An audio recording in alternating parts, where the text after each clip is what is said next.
The Mummy is directed by Alex Kurtzman and stars Tom Cruise and is the 17th version of this. I don't know. There's a lot of mummy movies, and once again, there's a evil dead creature that's roaming the earth, and there's a big sandstorm with a face, and Tom Cruise is gonna run away from the mummy.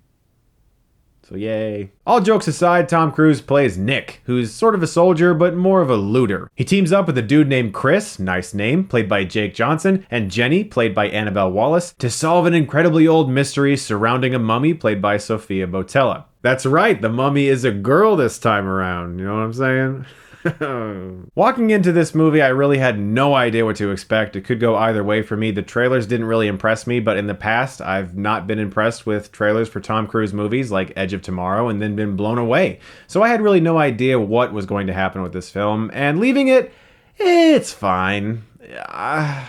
The excellent production design, Tom Cruise once again giving a very dedicated performance, Sofia Boutella as the mummy, the special effects, the action sequences, all of these things are so good that it's tough to call it a bad movie. But what really sinks The Mummy in a lot of moments where nothing amazing is happening on screen is the screenplay. This is written by a lot of people, developed by a lot of people. That's 6 people, and it shows. Because this film doesn't feel like it has one real emotional direction. Certain scenes can be really entertaining and would make amazing YouTube clips that people watch over and over again to remember that one scene they really thought was fun.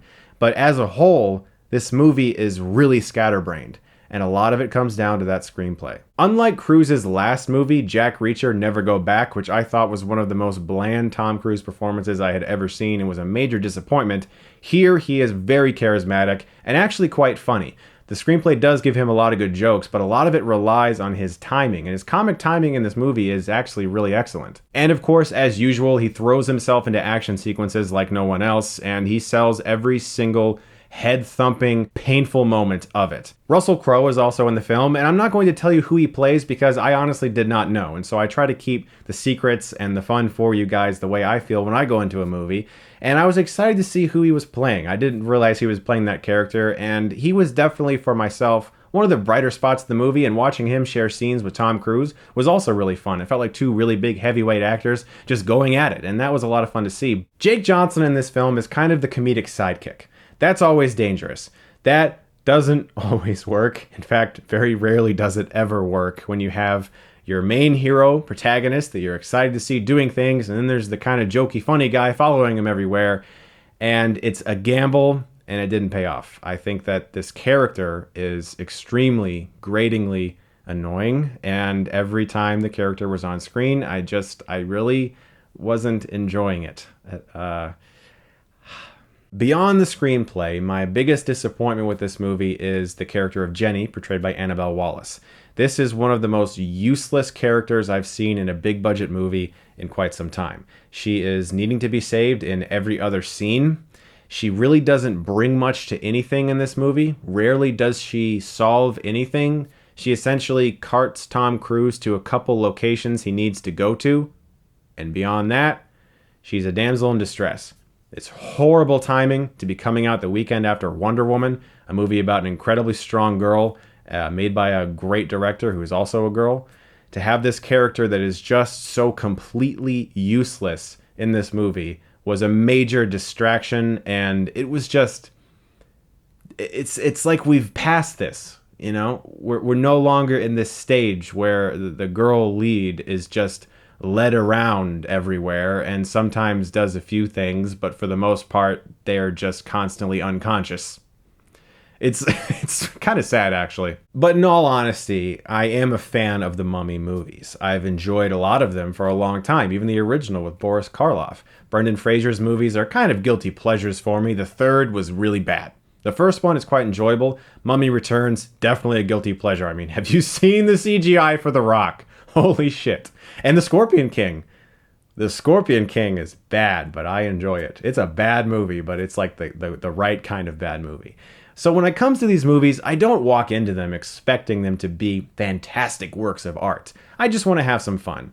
And The Mummy, this new version, does have sequences that offer it. There's a lot of exciting action sequences. Tom Cruise is very likable and funny in this role, and it's also a role that isn't stereotypical Tom Cruise. He's kind of a dick. He's a bit of an asshole, and he's no hero, really. He's just the guy that was there when stuff went down, and now he's got to deal with it. And I must say, I really did like Sofia Boutella as the Mummy. I thought it was a nice change of pace. I thought she was great. She is continuing to knock it out of the park in every role that I see her in. It's just that the screenplay is so scatterbrained, and the film doesn't feel like it has much direction. It's a nice looking movie, and I think audiences will have fun watching it because there's a lot of white-knuckled sequences. But when it ends, it just doesn't really feel like it's built to anything. It just kind of feels like a giant setup for more movies. It has this horrendous, unnecessary exposition scene in the beginning with Russell Crowe, and he's not talking to anyone in the film. He's actually talking to us, like telling the audience a story. And it just makes no sense. The film feels like action scene, then setup scene, action scene, more explanations to other things because we're all so curious. It feels like about 2 hours of exciting action sequences that are also looped in with a bunch of scenes needed to explain or set up a future universe, which is this film's apparent objective. Universal wants their dark universe of monsters. I guess they're just kind of forgetting that I, Frankenstein and Dracula Untold were really not good. And they're trying to do it again, I guess. I don't know. This one is fine. I think if you just had nothing else to do and you could watch The Mummy and you didn't really care about storytelling or characters and just wanted to watch some fun scenes where Tom Cruise runs away from giant mummy sandstorms, okay. I'm going to give The Mummy a C. Guys, thank you so much as always for watching. Please do check out my review of Baby Driver if you haven't seen it already. Edgar Wright's new movie. I'm excited about it, and I hope when you guys see it, you are too. There's going to be a link for that in just a second. And I got to interview Colin Trevorrow for his new film, The Book of Henry. And it was really cool. He was super down to earth and a nice guy, and that is going to be up very soon. Guys, thank you so much as always for watching. And if you like this, you can click right here and get Stuckmanized.